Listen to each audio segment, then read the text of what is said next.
श्री गणेशाय नमः। ओम नमो भगवते वासुदेवाय। नारायणं नमस्कृतं नरं चैव नरोत्तमं देवी सरस्वती व्यासं ततो जयमुदीरयेत्। मूकं करोति वाचालं पंगुं लङ्घयते गिरिं यत्कृपातमहं वन्दे परमानंद माधवम्। भागवत महापुराण द्वितीय स्कंद दशम अध्याय। शुक कहती राय शुण ए भागवतर लक्षण। 10 प्रकारे भाव चिंती पुराण पुरुष बोलांती। ताहा कहिबा एके एके प्रस्तावे तोहर सम्मुखे। सर्वविसर्ग भूतिस्थान पोषण मुक्त विद्यमान। मनन्तर वंशानुकथा निरोध आश्रय व्यवस्था। 10 विशुद्धि अर्थे रहे नवलक्षणे जे बाहुए। देव विचारी अनुमाने तत्व कहती मुनिजने। आकाश शब्द तनुमात्र महत अहंकार तत। एहांक जन्म कर्म कही स्वर्गर गुण मत देई। ब्रह्मार गुण विपरीते विसर्ग पंच समचिते। विष्णु विजय स्थान कही पोषण अनुग्रह होई। मनंतर जे साधु धर्म कर्म वासने उति नाम। विष्णु अवतार चरित तदन्ते वर्णे जे भकत। वंशानुकथा अनुवादे उत्तम पुरुषंक मध्ये। संहरी आत्मा रसकति जड़े शयन जोगपति। निरोध बोली तार नाम लीन स्वभावे पूर्ण काम। मुक्ति लक्षण दिव्य स्थिति नाही न घटे पूर्ण गति। प्रकार निरोध ए दुई आश्रम नाम ए बोलाई। से परमात्मा नरहरि एबे अशेष घटे पुरी। तार सकाशु जीवलोक तेणु बोलाई अधाविक। से अधिदेवता बोलाई अधिभूतंक आत्मा सेहि।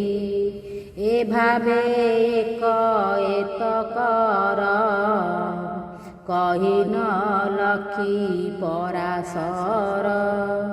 सर्व आश्रय तार नाम पुरुहूत पुरुष नाम।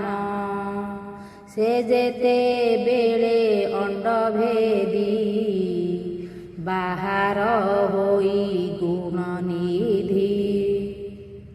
आत्मा ଆତ୍ମାର ସ୍ଥାନ ଚିନ୍ତା କରି ସ୍ୱଭାବେ ଜଳ ରୂପ ଧରି ପୁରୁଷ ନାମ ନର ହେଲା ତହିଁରେ ନାରୀ ଯେ ବ୍ୟାପିଲା ସେ ଜଳ ମଧ୍ୟେ ମାୟାଧର ବନ୍ଦିଲି ସହସ୍ର ବସର ଦୃଶ୍ୟ ଅଦୃଶ୍ୟରେ କାରଣ ତେଣୁ ସେ ନାମ ନାରାୟଣ ଯେ ଦ୍ରବ୍ୟ ଗୁଣ କର୍ମ କାଳ ସ୍ୱଭାବେ ହୋଇ ଏକ ମେଳ ଯାହାନୁଗ୍ରହେ ଉପୂଜନ୍ତି ଯାହାନୁଗ୍ରହେ ଲୀନ ଯାନ୍ତି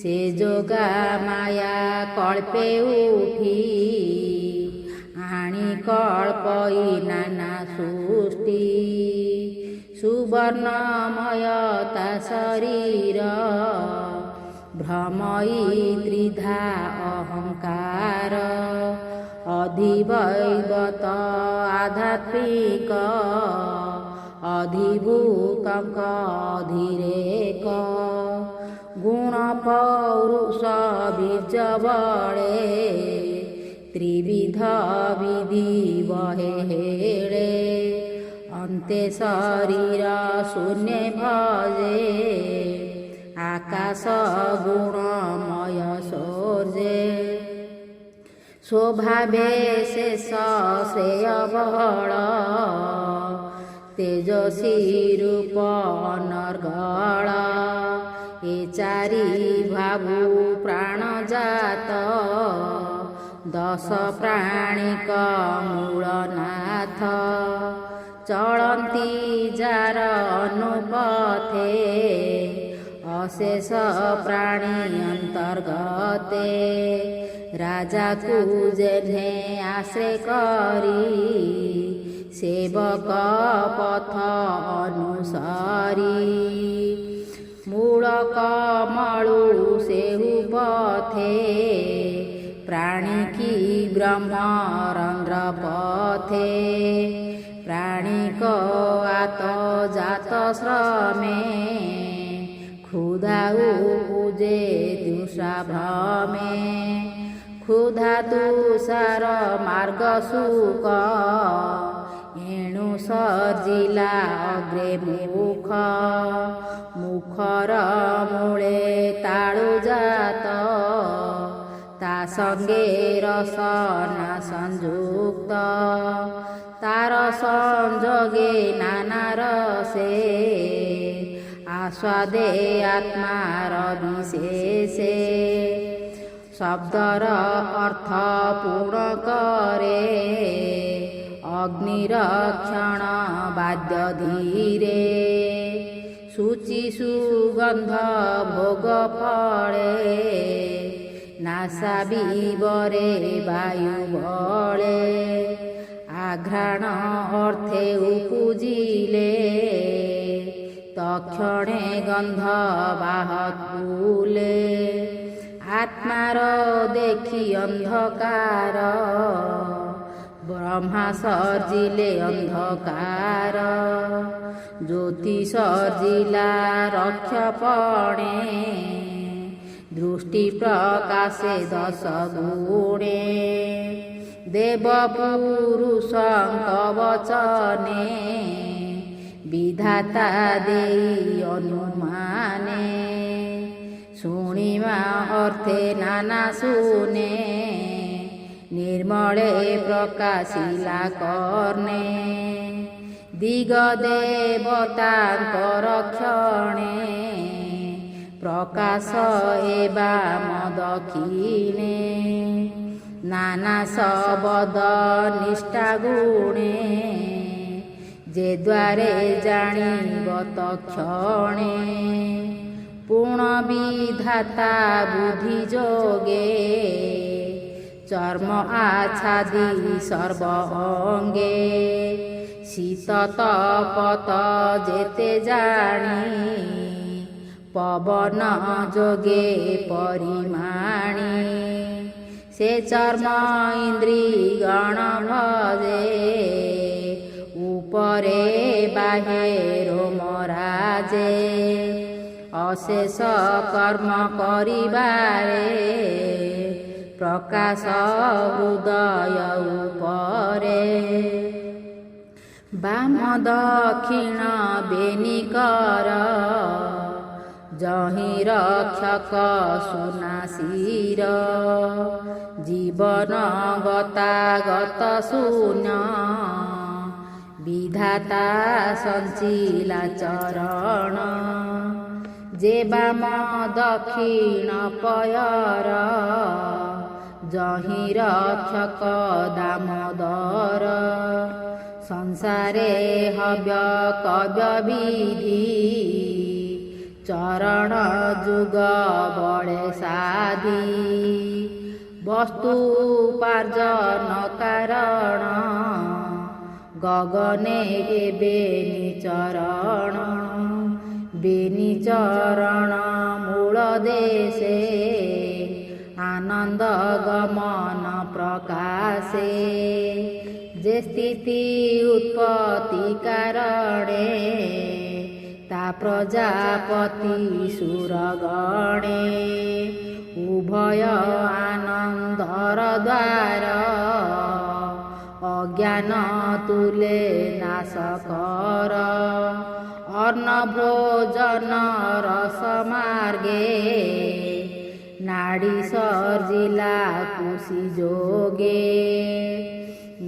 ନଦୀନଙ୍କ ପ୍ରାୟ ବେନିବାସେ ପ୍ରାନ୍ତେ ସମୁଦ୍ର ରହ ଗ୍ରାସେ ଉଭୟ ନାଡ଼ି ନାମ ତୁଷ୍ଟି ସମୁଦ୍ର ନାମ ବହେ ପୁଷ୍ଟି ଆତ୍ମା ମାୟାକୁ ଇଚ୍ଛା କରି ସତ୍ୟ ହୃଦୟ ରୂପ ଧରି କାମ ସଂକଳ୍ପ ଚନ୍ଦ୍ରମନ ହୃଦये ଏହାଙ୍କର ସ୍ଥାନ ହୃଦये ଆବରିବା ଆସେ ଅସ୍ତି ସର୍ଜିଲା ପୃଷ୍ଠ ଦେଶେ ଅସ୍ତି ଭିତରେ ମଜା କଲା ଉଦରେ ମେଦ ଭିଆଇଲା ତାର ଉପରେ ମାଂସ ଧରି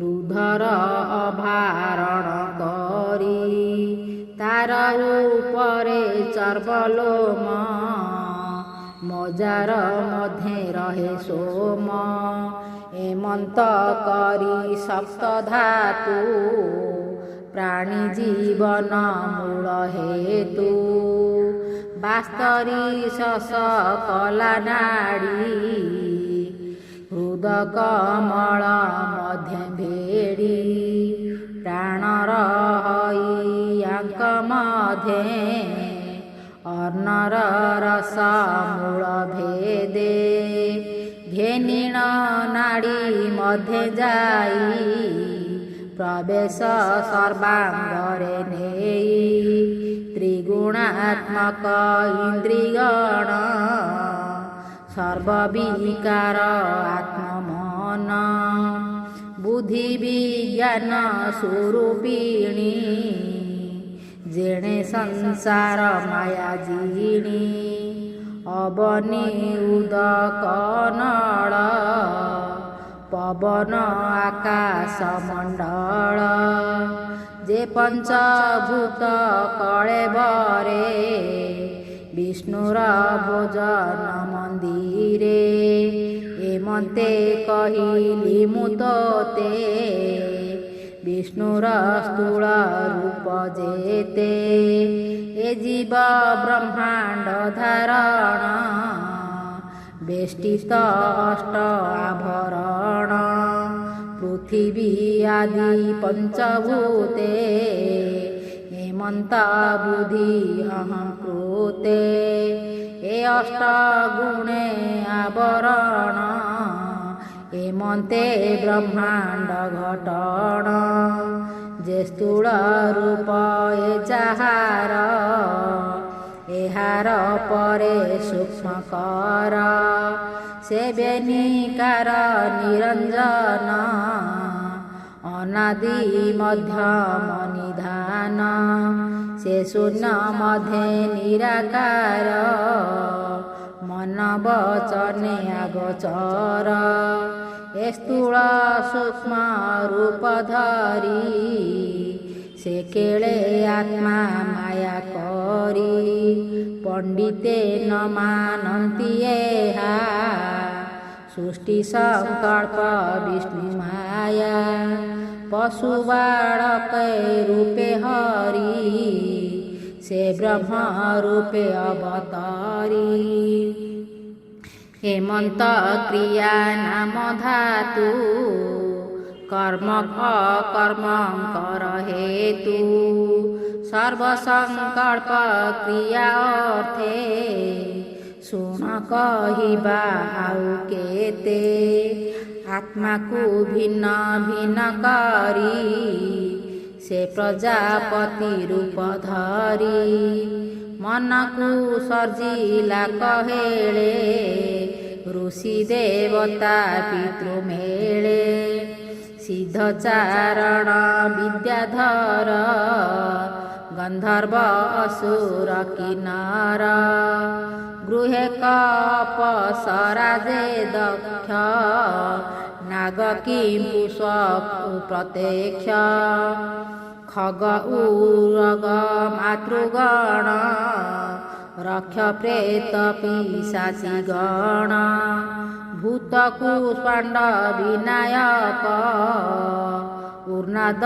ବେତାଳ ନିରେକ ଗ୍ରହ ଡାକିନି ମୃଗ ଖର ଦକ୍ଷ ପର୍ବତ ବନ ଘୋର ତ୍ରିବିଧ ଚତୁର୍ବିଧ ଆନେ କେବଳ ସ୍ଥଳ ବିନାଶନେ ଗଗନ ଅନ୍ତରିକ୍ଷ ଚର କୁଣ୍ଡଳ ଅକୁଶଳ ପର ଏତେ ପ୍ରକାରେ ନାମ ଗତି ଆତ୍ମାର ବଳେ ପ୍ରଜାପତି ଗୁଣ ପ୍ରଭେଦ ତିନି ଲୋକ କେ ଦେବ ଦାନବ ନାରକ ସତ୍ୟରେ ସୁର ରୂପ ହୋଇ ଲକ୍ଷେ ମାନୁଷେ ସମ୍ଭବଇ ତମ ଗୁଣରେ ଅଧଗତି ପାପିଷ୍ଟେ ତହିଁ ବିଶ୍ରାମତି ଏ ତିନି ଲୋକେ ତିନି ଗତି ଭାବେ ସର୍ଜିଲା ପ୍ରଜାପତି ସେ ଗୁଣ ଚିତ୍ର ପ୍ରାୟ ହୋଇ ସ୍ୱଭାବେ ଭିନ୍ନ ଭିନ୍ନ ଦେହି ଏକ ଆରକେ ନ ଗଣିଲେ ନିଶ୍ଚଳେ ରହି ନ ପାରିଲେ ତା ଦେଖି ପ୍ରଭୁ ନରହରି ତକ୍ଷଣେ ଧର୍ମ ରୂପ ଧରି ବିଷକୁ ପାଳିବାର ଅର୍ଥେ ଦେବ ମନୁଷ୍ୟ ପଶୁ ଯେତେ ଏ ତିନି ଭାବେ ଭଗବାନ ରକ୍ଷା ପୋଷଣ କରି ସ୍ଥାନ ସୁଖ ସମ୍ଭବେ ଦିନ ହରେ ଯେ ବିଧି ସଂସାର ବ୍ୟବହାରେ ସୃଷ୍ଟିର ଭୋଗ ଅନ୍ତେ ହରି କାଳାଗ୍ନି ରୁଦ୍ର ରୂପ ଧରି ଆତ୍ମାର କ୍ରୀଡ଼ା ନାଶ କରେ ବାଳକ ପ୍ରକାର ଭେବାରେ ସର୍ବହରଇ ଅବସାନେ ଜିମୁତ ଯେ ସନେ ଗଗନେ ଯେ ଭାବେ ହରି ଗୁଣ ଯେତେ ଦେବେ ଚିନ୍ତିବେ ଯହିଁ ଚିତେ ଦୁଷ୍ଟିର ଆଦି ଜନ୍ମ କାଳେ ଯେ କର୍ମ ସାଧେ ଯୋଗ ବଳେ ସ୍ୱଭାବେ କର୍ମ ଯାର ନାହିଁ ବିଷ୍ଣୁର ମାୟା ପ୍ରକାଶଇ ଏ ବ୍ରହ୍ମା କଳ୍ପିତ ସଂସାର ବିକଳ୍ପ ନାମଟିଏ ହାର ଏ ନିତ୍ୟ ସାଧାରଣ ନିଧି ଯେ ପୂର୍ବ କାଳ ପ୍ରସିଦ୍ଧି ଭାବେ କହିଲୁ କଳ୍ପଗୁଣ ରାଜନେ ସାବଧାନେ ଶୁଣ।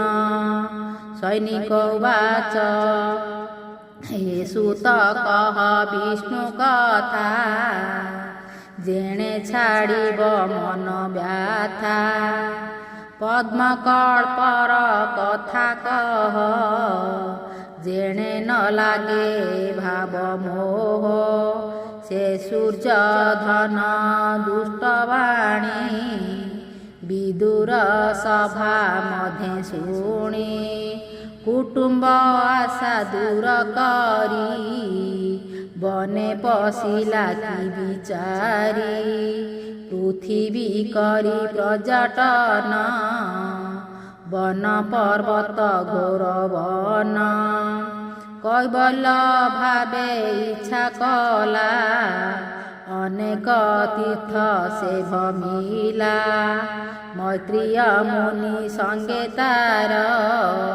କାହିଁ ହୋଇଲା ଏକ ସ୍ୱର ବ୍ରହ୍ମ ସମ୍ପାଦ ବେନି ଜନେ କରି ବଞ୍ଚିଲେ କେଉଁ ସ୍ଥାନେ ବିଦୁର ବିଚାରିଲେ ଯେତେ ମୈତ୍ରୀୟ ବୋଧିଲେ ଯେ ମନ୍ତେ ପୁଣି ସେ ବନ୍ଧୁ ତ୍ୟାଗ ଶୋକେ ମିଳିଲା ହସ୍ତିନା କଟକେ ପରୀକ୍ଷ ବାକ୍ୟ ଚିତେ ଘେନି ଯାହା କହିଲେ ସୁକ ମୁନି ସେ ପ୍ରଶ୍ନ ଅନୁସାରେ ଯେତେ ଶୁଣ କହିବା ଭାଗବତେ ସୁକ ସୌନକ ସମ୍ବାଦନ ଶୁଣତେ ନ ଲାଗଇ ବିଘ୍ନ ଦ୍ୱିତୀୟ ସ୍କନ୍ଧେ ଭାଗବତ